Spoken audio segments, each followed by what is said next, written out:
Hello, everyone. Welcome to this session. Um, if you wish, you can turn on your video. It'd be nice to see some of your faces.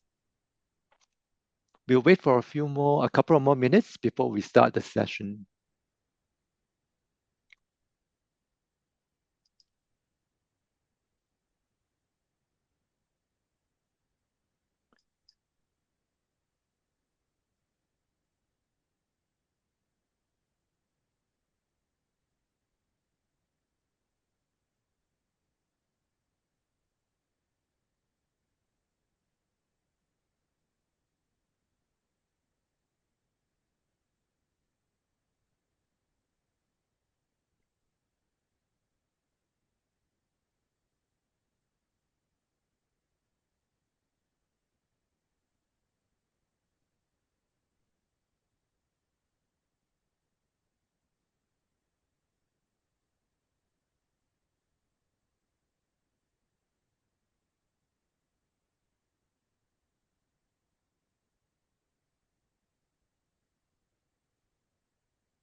Hello, everyone. I think I'm going to be starting very shortly. Can I have some indication that you can hear me?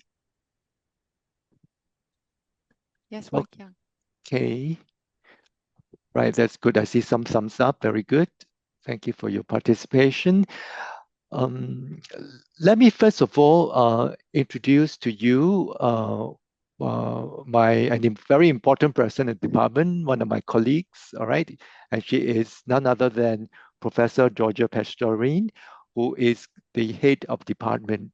All right, Georgia, would you like to say a few words? Yes, sure, Wei Kyung. Thank you very much. Warm welcome to all of you.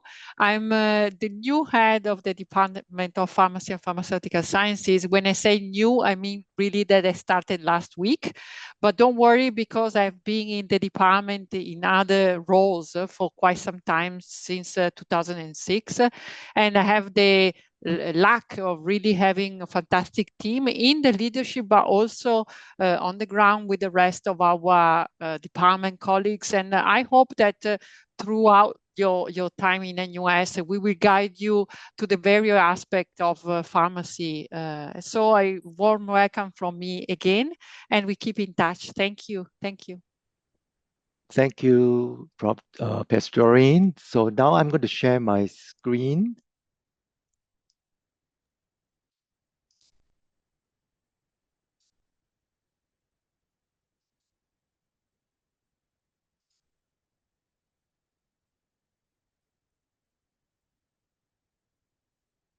Can you see my screen? Not yet. No. Hey, how come? Okay, let me try again.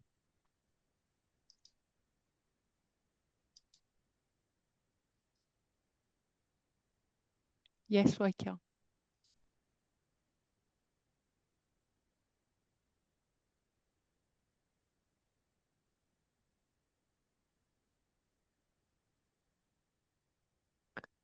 Oh, very strange. We could see just now, but it was not in the Yeah, so I presentation can't mode. go to, I can't go into, okay.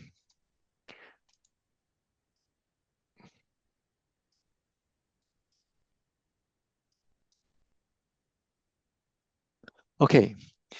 Very good afternoon to one and all. So this session is what I'm going to be sharing with you is about the journey from student to a pharmacist. My name is Prof. Chui Wai Kyung, and I'm one of the co-director for the Bachelor of Pharmacy Honors Degree Program. So first of all, I'd like to welcome every one of you. All right, congratulations that you managed to secure a place to study pharmacy at National University of Singapore. In fact, this is the only place in Singapore that offer pharmacy education. And we always pride ourselves as being a family, right? And being a family, we always welcome new members. And that's why we're here today to welcome you aboard. And with our students and also our faculty members and also our non-academic staff, we like to take you through some activities to bring you into the family. All right, so that's really the purpose of today's talk, to give you some more information about the department and what are some of the activities that you can expect leading towards the orientation week, which is in August. So first of all, let me introduce myself. I mentioned my name before. My name is Trey Wai Kyung, and I'm also an alumnus from the department, from this department, which I graduated many years ago. I got my bachelor degree here, and of course, I went overseas to do my PhD in medicinal chemistry. And for that reason, I'm also teaching in most of the chemistry-related topics. My research interests are in drug discovery as well as educational research. Currently, I'm focusing more on educational research rather than drug discovery. I'm a registered pharmacist with the Singapore Pharmacy Council, and some of the other portfolios that I hold are, apart from being the co-director for Bachelor of Pharmacy, honors degree program. I'm also a member of the council with the Singapore Pharmacy Council. And I have my email there. So if you wish to send me a message or you would like to ask me some questions, please feel free to use the email address. So why do you need a pharmacy education then? And what is the pharmacy education about? To become a pharmacist, of course, you need to have some knowledge. That's the reason why you need to go through a degree program. And in this degree program, you not only acquire knowledge, but you also acquire important skill sets. And these skill sets are important skill sets for your future work, as well as how to manage patient. But more importantly, we like to also shape you into a professional who will be able to present yourself, behave in a way that you really behave professionally, and also people will respect you for that. And the knowledge and skills and attitude, which we put them together and we call them competencies. These competencies are therefore very important for you to acquire them, and because you will need them to be able to do those professional activities that are expected of a pharmacist. Therefore, to successfully complete this degree program and at the same time complete your pre-registration training, these are the requirements that you need to become a registered pharmacist. So that comes to this thing about the journey. How do you get to the end of this journey and to get yourself become a registered pharmacist? First of all, you need to come to NUS, all right, to do the degree. And of course, during this time, we will take you through the 4-year program and beginning from developing professional identity. So all of you are going to be pharmacists, so you need to really have the kind of identity such that so that you can, when you go out and you work in the healthcare sectors, all right, people will know, you know, who you are and what you are capable of doing. So the professional identity is something that is important for you to acquire. Along the way, all right, you will also find out more reasons of why you are learning and what will really motivate you to learn. At this point, I just also like to say that when you come to university, it's no longer like going into A levels or doing your IB programs, because you're not taking an exam at the end of the day, right? Like an A level exams, or whatever national exams they're going to. We are actually preparing you for your work life. All right, you're going to become a pharmacist and you're going into the workforce. So we hope that that becomes a very important and driving force for you to learn well, because you're going to be looking after your patients in the future. And another important thing is that when you come to learning, you need to be accountable for what you learned. All right, it's important that you learn to learn by yourself, because after going through the university and when you get out there in the workforce, it's not very often that you will attend classes anymore, but along the way, you still need to learn new things.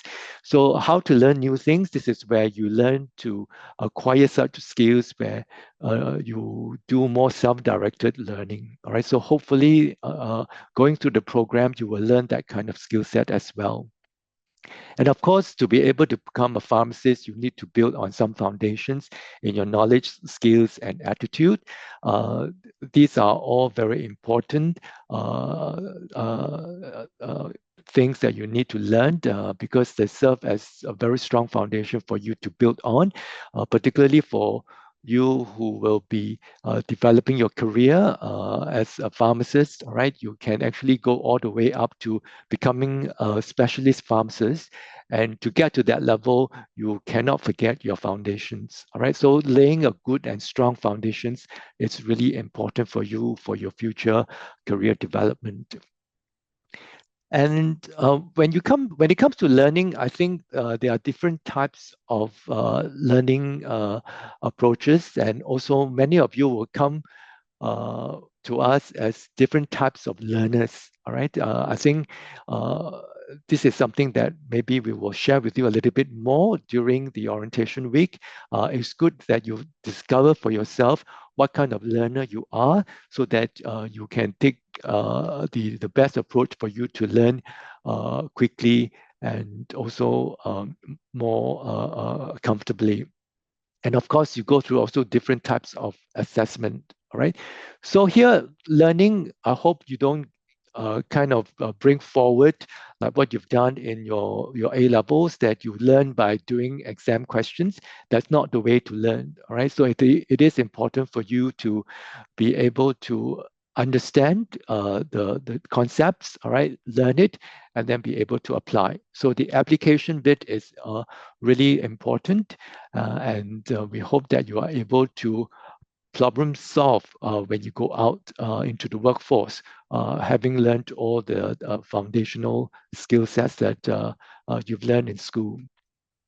And in terms of assessment, it will no longer be just taking paper and pen type of assessment. All right, there will be practical assessment. There will be something what we call OSCEs, where you have to go through a station and do certain activities where you will be observed and examined. And of course, you will also go out for internship, and there will be also assessment for the internship. So we hope that by the end of 4 years, you will achieve the required competency. And with that, you will go into your pre-reg training. And after your pre-reg training, all right, we hope that 4 years, maybe 4.5 years later, you will come to this stage where you will be going through what we call the pharmacist pledge affirmation ceremony. This is a ceremony where you are officially recognized to become a registered pharmacist with the Singapore Pharmacy Council. And of course, with that, once you get a license, you can go into the workforce and develop your career. So what can you expect in the coming 4 years, all right, in terms of your learning? You will acquire knowledge and skills, all right, and also that will help to transform you into, currently you are a novice, all right, you know very little about drugs and how to manage patient. We hope that by the end of 4 years, you will become a competent patient, a competent pharmacist, all right? And just at a very high level, when you talk about pharmacy and pharmaceutical sciences, what you will be learning is really these three major areas. All right, you learn about the drug and how that drug actually works when it gets into the body, and how you deliver that drug in the form of a product. We call it a health product, or what we call dosage forms.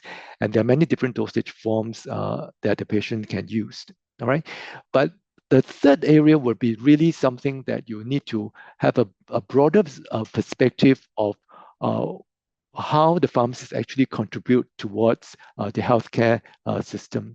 So the health system is something that you need to also be mindful about and also know where your contribution are as a pharmacist in the healthcare profession.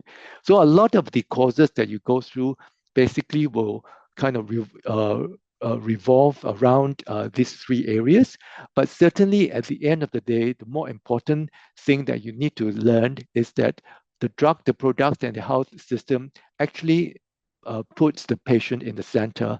At the end of the day, it's really how you help the patients to get well with the medications and also help the patients to navigate in really a very complex healthcare system. Right, so this course that you go through will really give you all the knowledge and skills for you to be able to do that. So once you graduate and you become a pharmacist, all right, there are also certain expectations from other people's, all right? One of them would be your patient, all right? So what would your patient expect of you? So it is important that you really have this in mind at the start of your journey, because knowing this, I hope that it becomes like a driving force for you, that whatever you do, all right, it's not just going through a course and taking exams, but actually at the end of the day, are you able to meet your patient's expectation? I think that is really important. So your patient will expect you to be competent, all right? You should be able to take care of him or her, all right? Be able to give advice, be able to show and demonstrate to your patients, how to take certain medication and then what are the certain medication for, all right? So you need to be really competent in order to do your professional activities. An empathic listener as well as a compassionate carers. So it's always important that you place the patient in the central position, that you must always learn to really take care of them. And you're actually providing a service, all right? You're helping your patient to get well, right? So this is something, again, it's something that the patient is expecting of you, that when they come to you, when they have a problem, they come to you, they are hoping that you're able to solve the problem for them. And this is where you address their needs comes in, all right? So if you're able to solve their problems, all right, they will get the confidence in you, all right, and they will come back to you for more help in the future. So establishing that relationship with your patient, all right, addressing their needs, providing good services, you will get the trust, all right, from your patient. And this is where the professional relationship comes in, all right? It's this relationship is really based on trust and also safety, all right? Therefore, at the end of the day, you must be able to take care of patients in that two areas. What about your future for employers? All right, at the end of going through getting a degree from a university, of course, you want to be employed, all right? And of course, when you go and look for a job, all right, your employers are also expecting certain standards from you, certain competency from you. So you can see here that the first thing I'm sharing with you too is you need to be a competent practitioner. You need to demonstrate to your employers, even at the stage of your interview, that you're competent. All right. If not, then of course you won't get the job. Right. So this is something, again, being competent is important. You need to be a team player. You are not working alone in an organization. You need to work with other pharmacists. You need to work with doctors, nurses, and other healthcare professionals. You also need to work with all the admin staff. All right. Being a team player is therefore important, and there are certain skill sets to learn, and that's why in our program we also expose you to team-based learning, and this is where you learn some of the soft skills on how to establish relationship in a team, right? So this is something that from day one, we are already putting you on that journey, all right, to learn to become a team player. And of course, you need to be a problem solver. Employers employ you is to help them solve problems. It's not to create problems for them. All right. So if you're competent, if you're team players and you work with others, there's usually solutions for most problems. All right. A resource manager, you need to be able to also manage resources, not only of things, all right, but of course to manage people. That's another area that you will be learning. How do you manage people, right? And it is important that you learn continuously.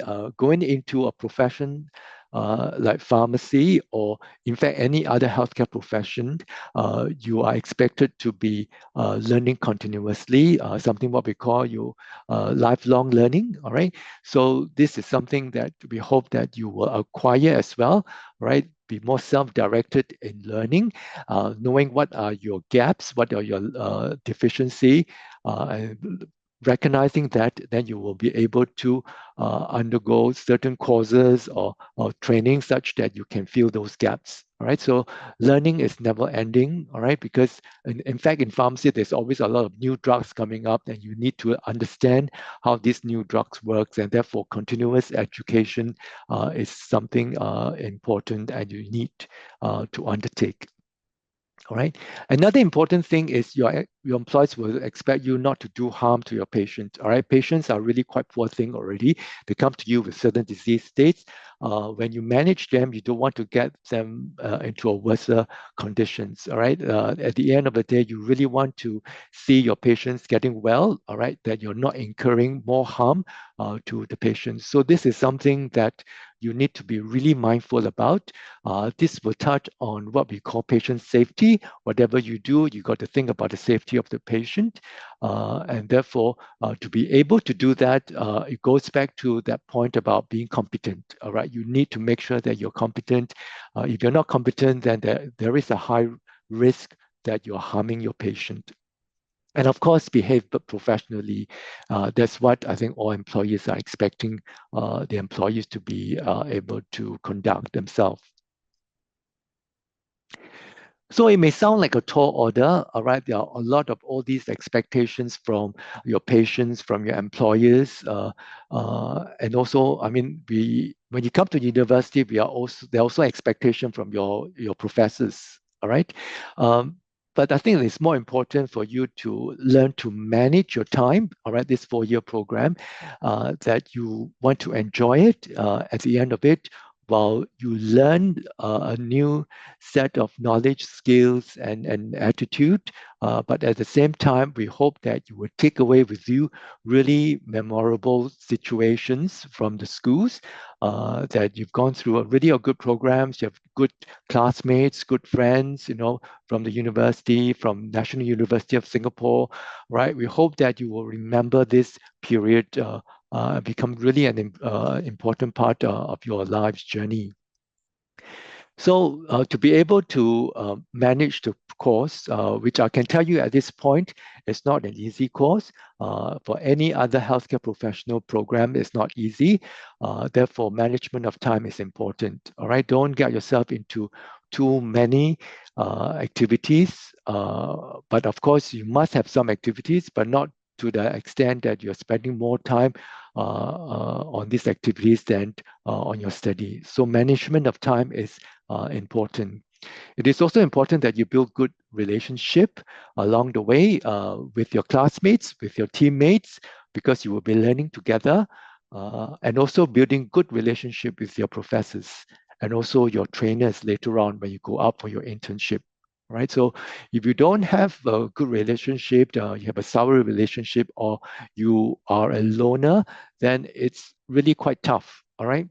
The course is already tough, and if you do not have peer support, you do not have support from your friends and professors, all right, through a very good relationship, you find that the journey is going to be tough. All right. So it will pay if you really establish good friends, all right, build good relationship with your teammates. Consistent effort is important, all right, because the amount of work that you go through is so much, all right, the amount of knowledge that you go through over the 4 years is so much. It is important that you be consistent in your work, all right. Make sure that, every day, every week, when you finish a set of lectures, all right, go review them, all right, discuss with your teammates, all right, make sure you at least know the general concept and gist of what you're supposed to know, and then revisit them later on, right? And you need to be consistent. Don't leave everything to the last minute, to the time when the test is coming tomorrow or when the exam is coming next week. Then you go in and do your studying, all right? You will not do well at all right? You may fail because it's just too voluminous. There's just too much work involved. So you need to be consistent.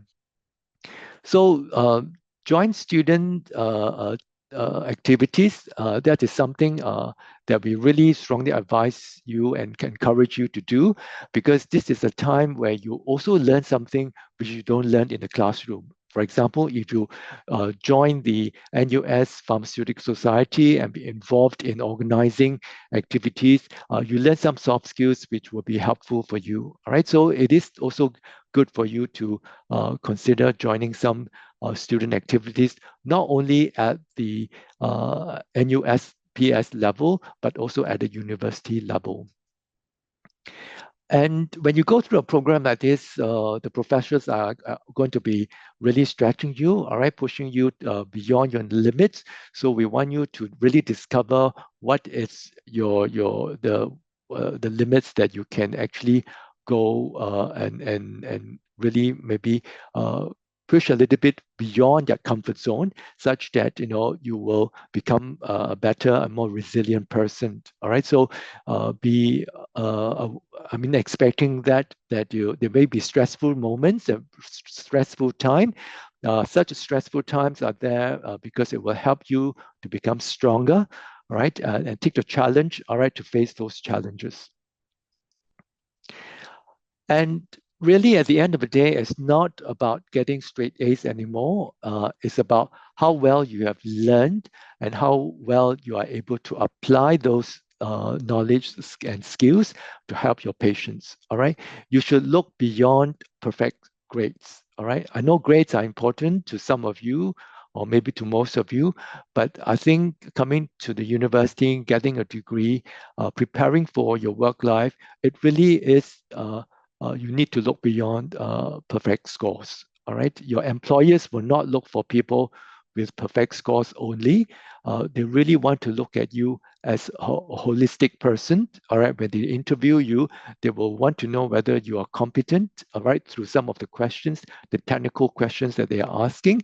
But at the same time, they want to ask you questions whether you are a team player, for example, right? So these the kind of things they will not be able to find in your grades, all right, in your transcripts, right? There's nothing that shows that teamwork A plus, right? So this is something that you really need to show and demonstrate, all right, to your future employers when you go for the interview. So for that matter, that's why we rely you to know that really now is the point where you're looking beyond your grades. Okay. Right. So, in the next few weeks, there will be some more information coming your way. But I think at the end of the day before we start the semester in August, we have planned quite a lot of activities for you.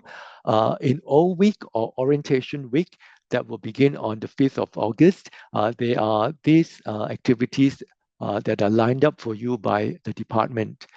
Now, all these activities are compulsory, all right? I say again, all these activities are compulsory, and these are all conducted face-to-face. You have to come to campus in order to participate in them, and we hope that all of you will come, all right, for these activities. It's really a time for you to get used to the university environment and also to get to meet and more people. All right, so we'll begin on the Monday morning with an introduction to the department. All right, Prof. Pastorin will be there to do the introduction, and then there will be a library talk. All right, that will talk to you about the librarians will talk to you about plagiarism and also how to use the library, because you'll be using the library quite a lot when you study. Then we will start going through a session on how to build a team, how to build teamwork. All right, you will meet your team members on Tuesday in August the 6th. And then on the Wednesday, all of you will have to come for this lab safety briefing. NUS is very particular about lab safety because we want you to come in to learn and to enjoy and do some experimentations, but we don't want you to get hurt from doing these experiments. All right, and therefore lab safety is something very important that you need to be aware of, and there are certain things that you need to be doing, all right, to make sure that you are safe in the lab so that you don't hurt yourself and also not to hurt the people around you in the lab. All right. So this lab safety briefing will also culminate in a quiz, and you need to pass the quiz in order for you to be able to step into the lab for your practicals in the weeks that follow. Okay. So something that is important. So all these activities are compulsory, I say again, and they are open to both the pharmacy group and also the farm science group. Now, the week that follows all week, orientation week, that is week 1, all right, most of the seniors will be going into their regular classes. But for freshmen, we have taken the opportunity of week 1 to conduct an induction week for you. So this is the time you can see here. We will tell you a little bit more in detail about the program, and you will be meeting some really important people in Singapore, all right, the chief pharmacist and also the president of the Singapore Pharmacy Council. So this is where it's good for you to know some of these names and some of these faces, and also interact with them, ask them questions. We hope that you will ask them really questions related to the profession. And on Tuesday, the 13th of August, we will be running a workshop for everybody. This is again to let you experience what is a CLW, or Collaborative Learning Workshop. All right, we are trying to introduce to you now some of the teaching pedagogy or the teaching methods that we are using. We are not we have adopted something that is called flipped classroom. So it won't be like what you experience from Polytechnic or from A levels, all right? It will not be the traditional lectures anymore. It will be a lot of more self-directed learning, all right? You learn before you come into class, and then you come into the CLW, you will work with your teammates to solve problems, all right? We want to give you a flavor of how this CLWs look like. All right, so you need to do some preparation for this, right? This will happen on the 13th of August.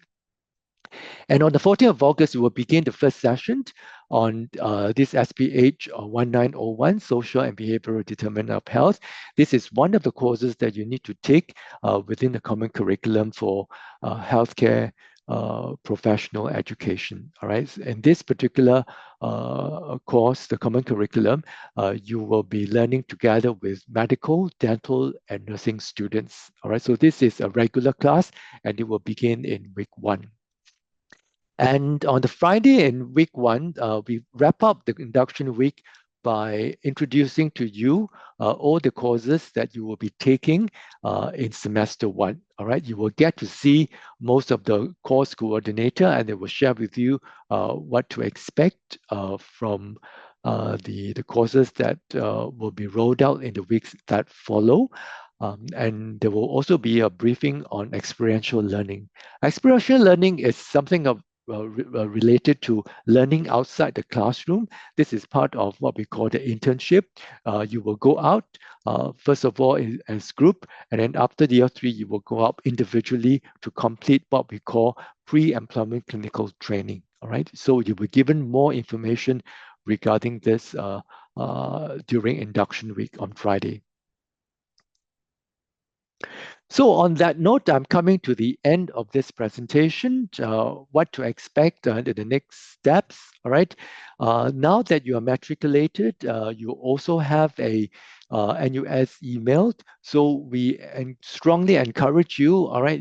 In fact, you should get into the habit of checking your NUS emails regularly, if not every day. All right, so you make sure that you do that, because from now on, we will be communicating with you through the NUS email. And there are certain important information that we may be trying to get to you through this email. So please make sure that you check your email regularly. I can share with you now that in a few days' time, all right, you will be receiving a very important email that will be going out to you. And in this email, you will see that there will be a lot more information that will be provided for you. Whatever I shared with you, some of the information from the slides will be provided to you in this email that will be coming your way. Right, you will get more information about the orientation week and also the induction week. You will be also told about what are some of the pre-allocated courses. Now, pre-allocation of courses meaning that you don't have to bid for them, because in pharmacy, many of the courses that you do are essential courses, so we will pre-allocate them to you, so you don't have to bid for them. You don't even need to look for tutorial groups, all right? The CRW groups will also be assigned to you, all right? Many of these essential courses, you can recognize them by a code, the PR codes, all right? Something that begins with PR, PR1152, PR1150. These are all the essential modules that are offered by the department. You will also get some information about the ULR, which is the university level requirements. This is basically the common curriculum that I mentioned earlier.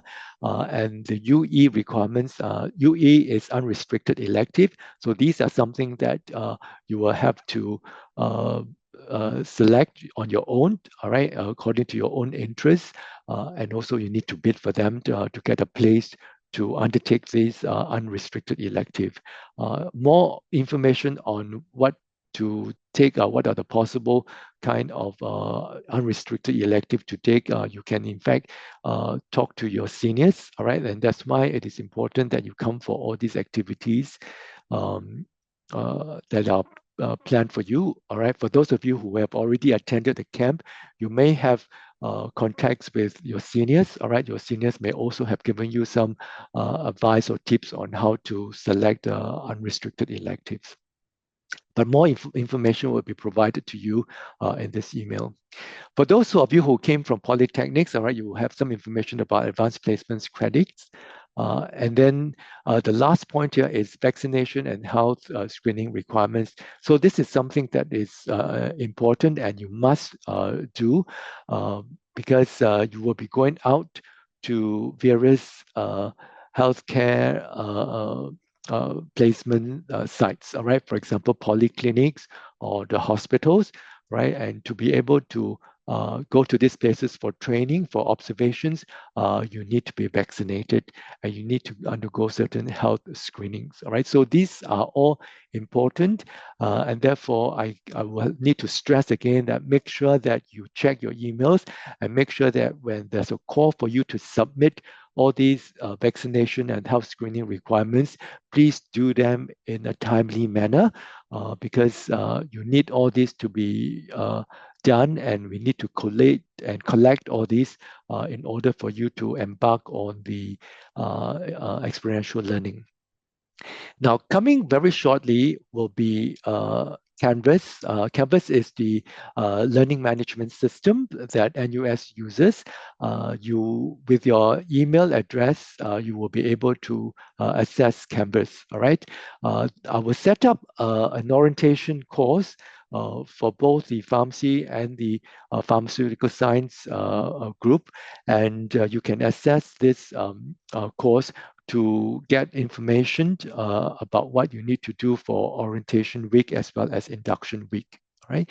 When this course in Canvas is ready, I will send an announcement out to you, and the announcement will get to you via the NUS email account. Okay, so that's why I said it is important for you to get into the habit of checking your emails. Okay, so I think that will be all. In fact, I've gone over time. Are there any questions? If you have questions, please write them in chat. All right, under chat, you can, let me check. Yeah, if you have any questions, you can either raise your hands and ask the questions, or you can write into the chat box. All right, and I will try to answer them.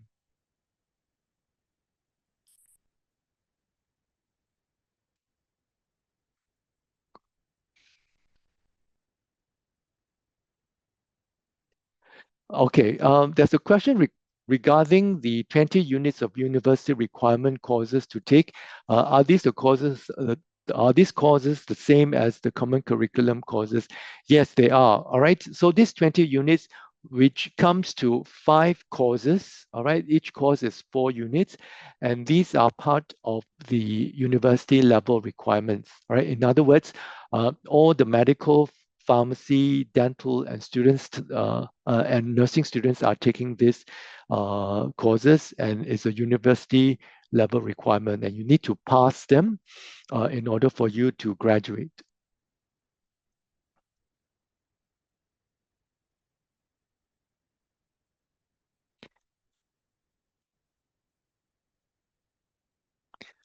It's another question about pharmacy students are still able to attend SPS. You mean this? Can you elaborate what is SPS?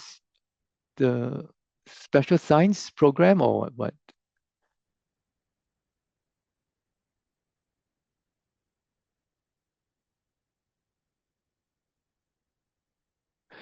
Yeah. Uh, Yeah, well, the thing is, when you look at your timetable, you find that in the pharmacy program, it's going to be quite packed. All right, so I'm not sure whether you will be able to fit in some of this special science program. If you do, I suppose you can count towards the unrestricted elective. But I think that it is important for you to make sure that you learn your major well first, all right, rather than going to do some of these other courses, all right. I don't think you will have the space. I'm not sure whether you will have the space because really there may be a lot of timetable clash that you are able to do the full special science program. Can I ask whether the CCHP courses, are they pre-allocated? The common curriculum courses will be pre-allocated to you. You don't have to bid for them. Can I ask whether majors or minors are advisable? Are they school on 8th August? Okay.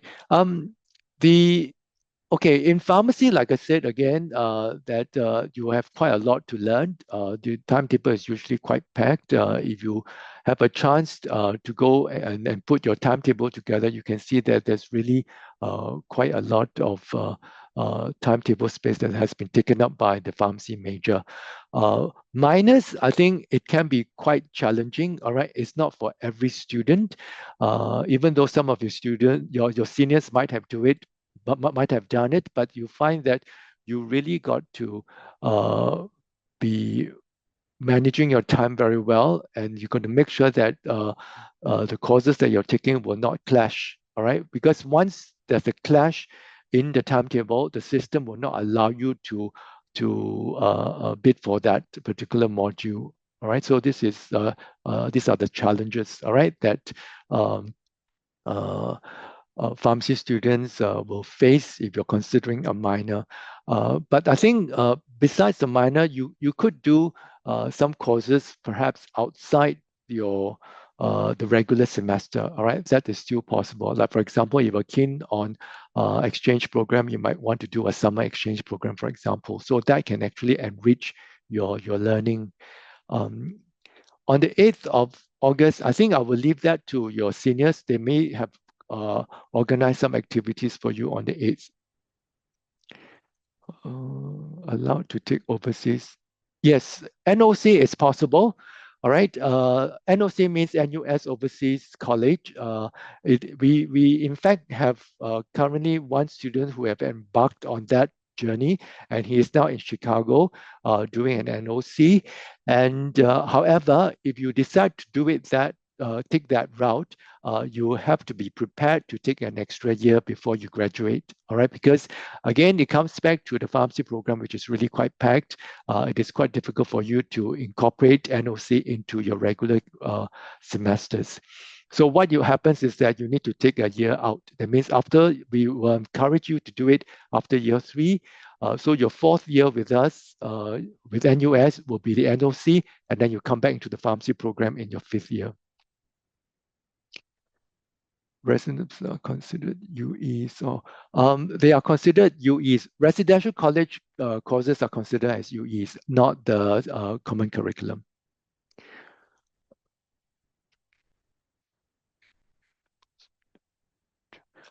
You are not allowed to choose. All right, we will assign your TBL teams for you. So you will know in shortly. All right, which TBL group you belong to, and with that TBL group, you will know whether you will be going to classes in the morning or afternoon. Good afternoon. Because the department website is still 23. Okay, the program outlined. Well, I will check on this. All right, the information on the website, but certainly during the induction week, you will have more information about the program outline.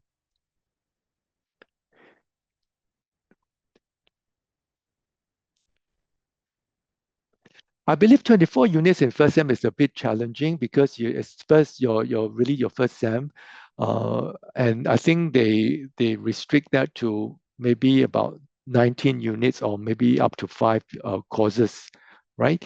But in your subsequent semesters, you can actually we use the term overload, okay? But you must be able to have done well in your first semester.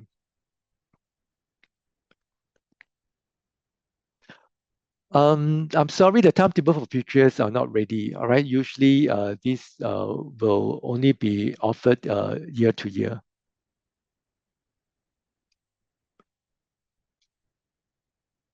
Okay, I think I've managed to answer all questions, and I hope that the answers are okay. Specific things that I expect to do for the academic plan declaration upcoming. Academic plan declaration. This one I'm not sure, but I think as long as you are doing pharmacy major, you may not need to do any declaration. I need to check this.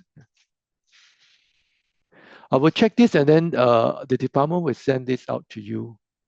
All right, we'll give you a reply.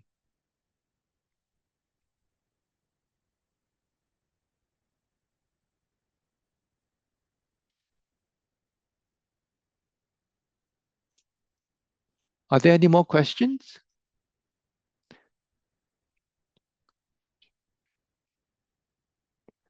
Course registration part 1.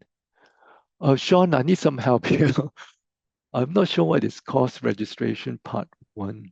Coursework round 1. Yeah. Can you speak louder, Sean?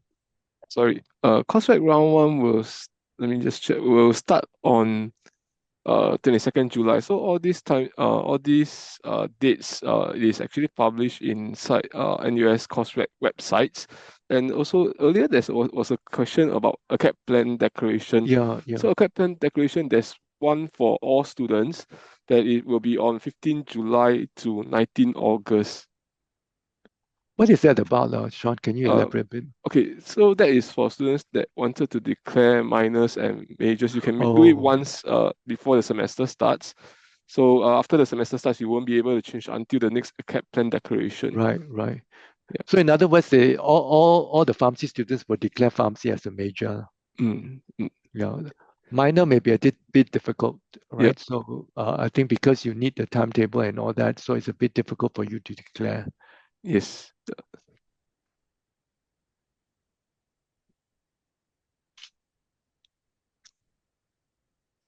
Okay.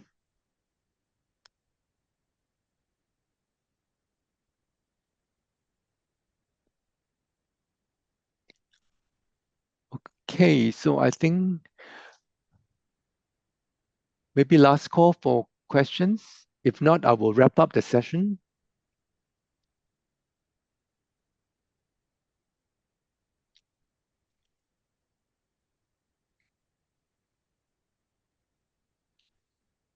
Okay, since there's no more questions, I'd just like to wrap up the session now.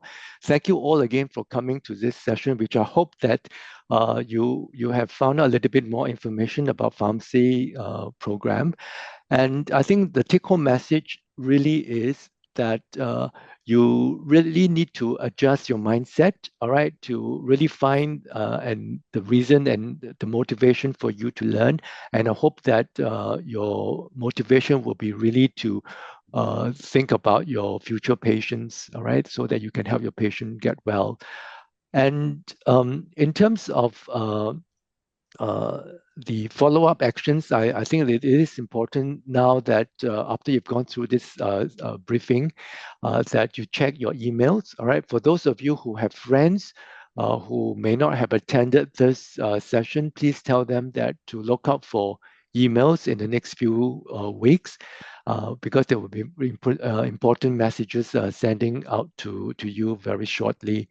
And make sure that you try to adhere to all the requirements so that you can be kind of phased into university education or study smoothly and seamlessly.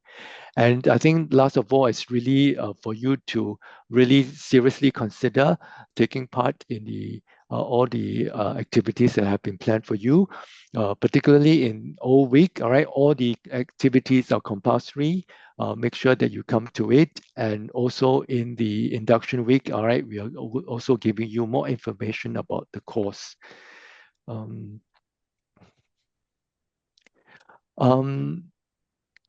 It is recommended for us not to declare minor. I think maybe declaration of minor in SEM 1 of year 1 pharmacy may be a bit challenging, so maybe don't do that now. Yes. Okay, maybe can add on a little bit. Okay, so the email that you'll be receiving in the upcoming weeks, there will be also a reminder on vaccination and health screening requirements. So in case you have questions about where to send your vaccination status or that, so we will inform you in that email as well. So you don't have to send us right now. So once we send out the email, we'll give you a time period to submit all those vaccination. Yeah. Okay. Okay. So I think that's it. That's all for this afternoon. Thank you so much for joining us. I'm looking forward to meeting you during all week. Right. Have a Thank you, nice day. everyone.